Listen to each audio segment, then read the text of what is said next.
Yes, now, in part one of this series, we tried to distinguish between the edicts and the laws.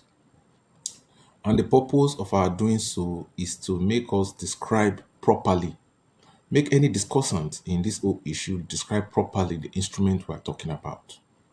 But whether it is called an edict or a law, what exactly is the instrument we are talking about? Now, there is a law in Delta State that empowers each ethnic nationality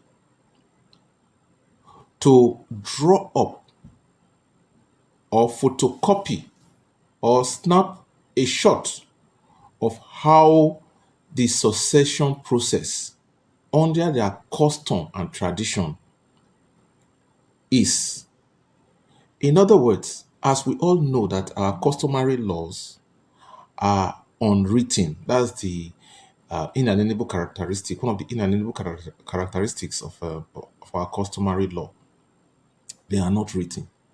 So this law was made to encourage people of each ethnic nationality draw up, document, write, or photograph their succession process. In other words, it is not a law that empowers the people to go and make their succession process, but to document, to capture their succession process in the form of a declaration. And so each tribe would be empowered by the law to go back and capture, look at their history, their tradition, how they used to put in place a ruler and then capture it. And so that document itself is not a document that is made by any House of Assembly. It's not a document that is made by any legislative body. It's a document that is made by the people. And that is why, if you look at the heading of what people are parading as an edict, it simply reads a declaration made pursuant to. A declaration made pursuant to. Who made the declaration? It is the ordinary people, the laymen, the storytellers. And so this declaration is supposed to be a mirror of how successions in each of the ethnic nationalities are conducted. And so it is and does not have the status of a law. And that is why some of us have called it a mere sheet of paper. Why? Because the process of erasing it is so simple. If a person tells a story and that is not how the story is it is very easy to untell it. But if there is a law, all you seek to do when you are dissatisfied with it is to amend it. And the process of amendment is very bureaucratic, it's characterized by red tapes and a lot of technicalities. And so, what that law simply did was to permit the storytellers, the leaders of each of the ethnic nationalities to document their succession pattern. So, one of the first things you will see is that we are discussing a kingdom that is well over 500 years with defined succession patterns. Now, let us even limit it to that declaration. The first thing you will observe if you go through the declaration carefully is that there's a defined period of time within which succession to take place. And that is because of the necessity to bring closure to the departure of a king.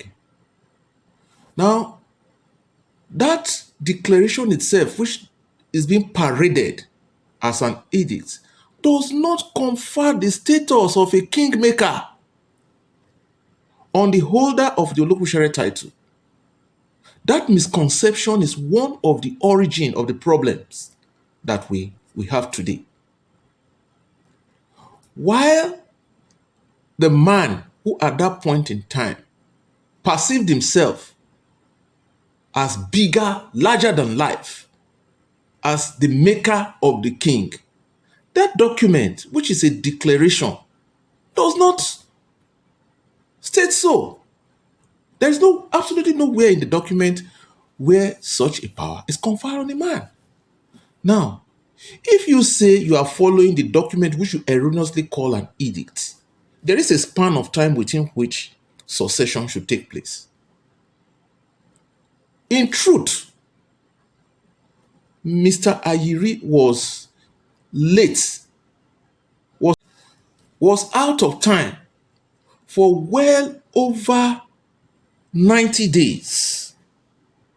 And he was unperturbed by the fact that the spirit and intent of the declaration was being raped by his action.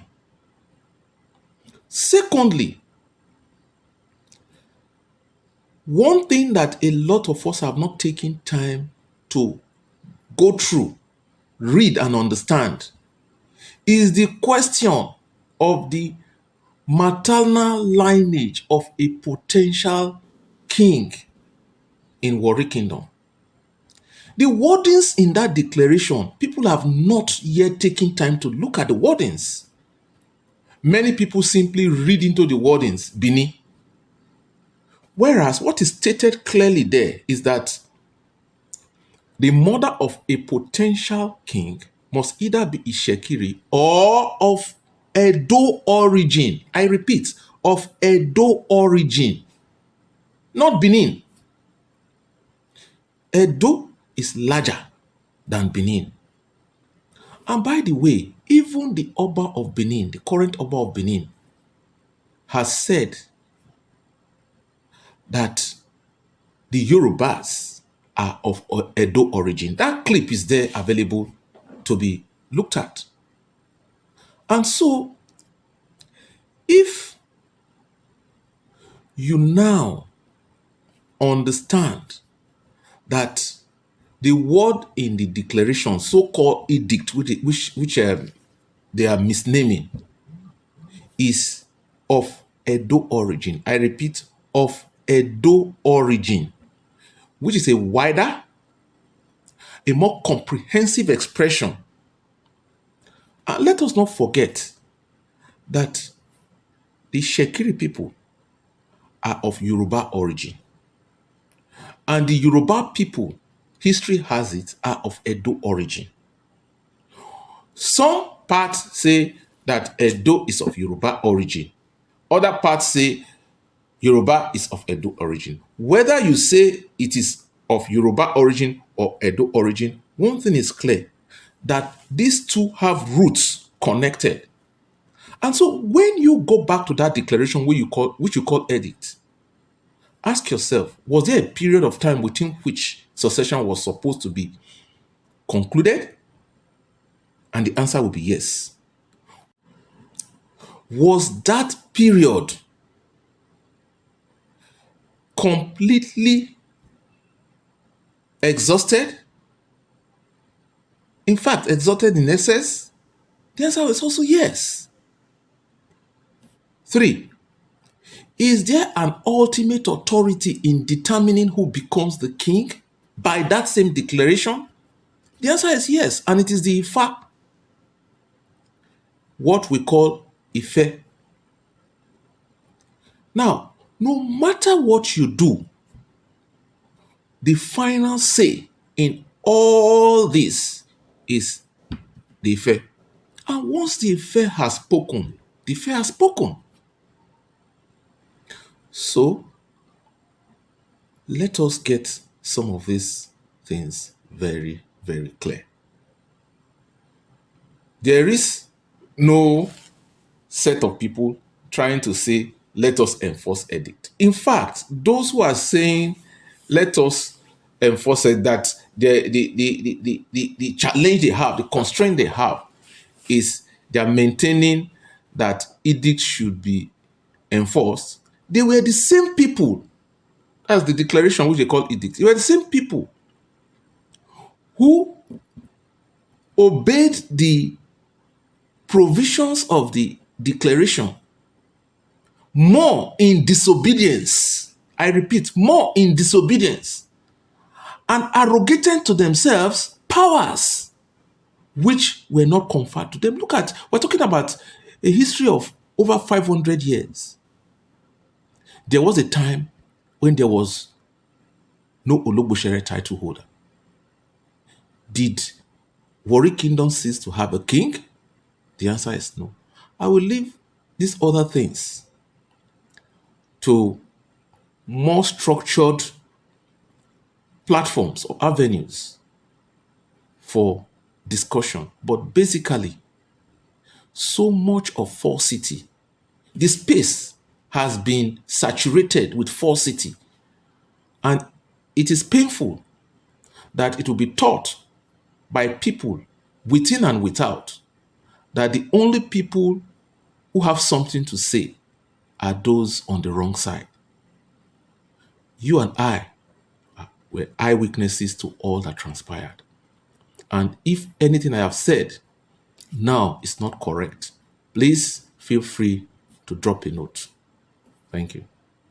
I am Chief Robinson Ario, the Egungun of Warri Kingdom.